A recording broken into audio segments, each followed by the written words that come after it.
Loosen up. Loosen up, Yeah. ja. Jamen, jeg er også sådan mega rolig og fuldstændig ikke. Ja. Eller noget. Eller det der. Ja. Ja, eller noget.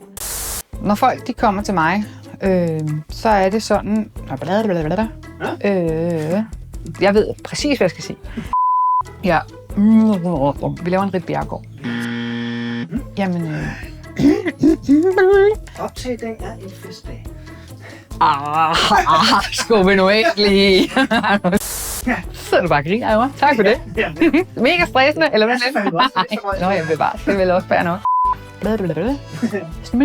Yes. Måden vi gør det på, når vi coacher. Ja. Og så skal vi lige have dem til at bare huske på, at det er pisse sjovt at blive optaget. Men det er det jo ikke. Hvorfor bliver du ved med at sige det der? Jeg ved det ikke. Ja. Mere konfetti. Det er ligesom, når jeg prøver at opdrage børn. Det, er sådan, det var snart godt. Vi gør det igen. Det er op til klienten hver eneste gang. Det bliver noget juks, det her. Så det er derfor, jeg laver det, jeg gør. Sådan så andre ikke behøver at rende rundt og have det skidt i 100 år madpakke. Fedt. Det var meget jydisk til sidst. Madpakken. Ja. Kæft, det kører hurtigt.